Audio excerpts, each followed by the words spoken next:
Ninefold. Chapter 1, The Gate. He came awake standing up, which was the first wrong thing. You do not wake standing. You wake out of a bed or a ditch or a chair you fell asleep in, and there is a moment of not knowing where, and then the world hands you back. This handed him nothing. He was on his feet on a grey plain under a sky the color of a dead tooth, and he had no bed to have left, and the not knowing did not end. It went down a long way. He reached for his own name the way you reach in the dark for the cup you left by the bed, and his hand closed on the table and the cup was not there. So. That was the shape of it. There were others. That was the next thing he understood, before anything about himself, that he was one of a great many, a crowd the size of a city with no city under it, all of them on the grey plain, all of them facing the same way without having agreed to. Most were doing nothing.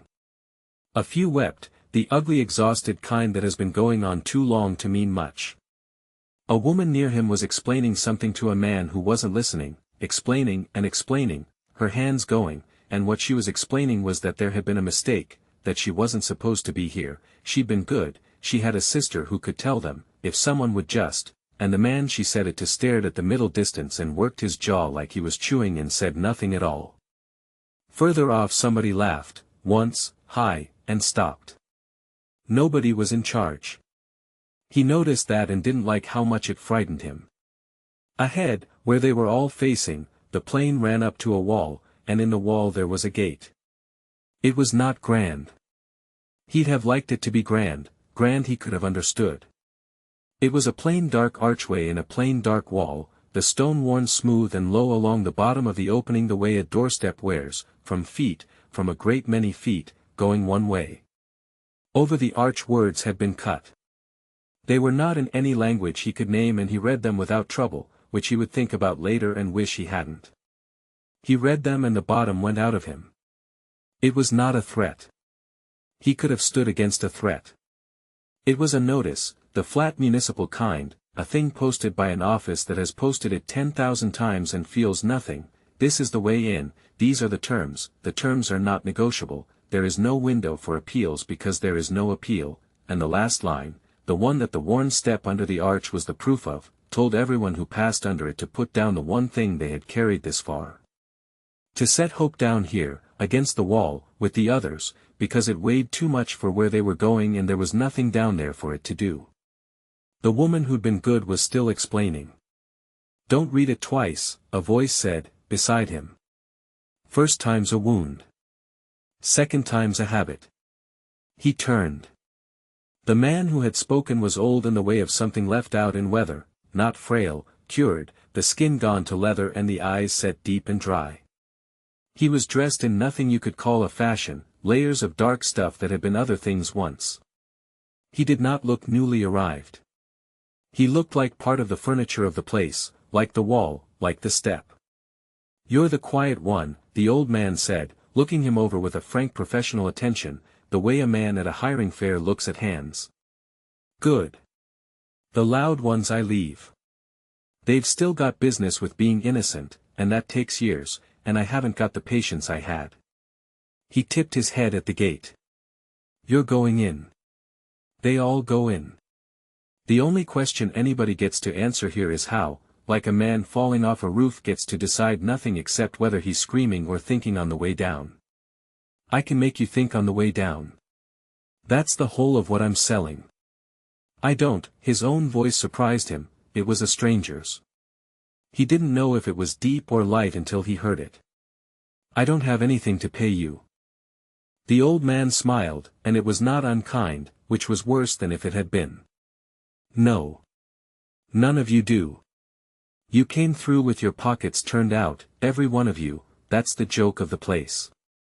He started toward the gate, and without deciding to, the man who had no name fell in beside him, because the alternative was to stand on the grey plain with the woman who had been good. I don't want paying. I want carrying.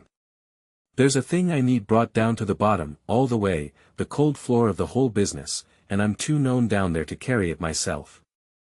You're nobody yet. Nobody walks where the known can't. He glanced sideways. You'll do the carrying. I'll do the keeping you alive. Insofar as the word applies.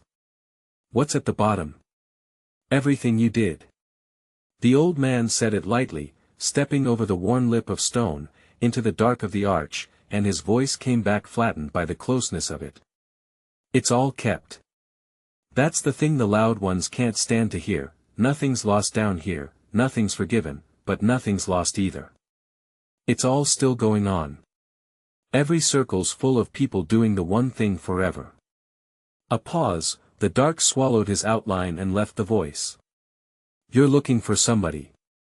You don't know it yet because you don't know anything yet. Your name will come back to you about the third turning and the rest after. That's how it goes, it comes back as you go down, but you're looking for somebody. I can always tell, it's in how you keep counting the crowd, like it owes you a face. She's down there somewhere. Whether you'll be glad to find her is your business, not mine.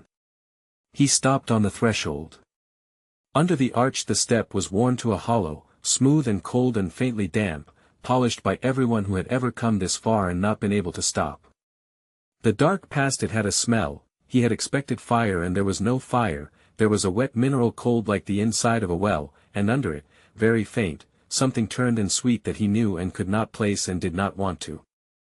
Behind him the plain, the dead sky, the woman still explaining to the man who chewed nothing. Ahead, down. Her name, he said.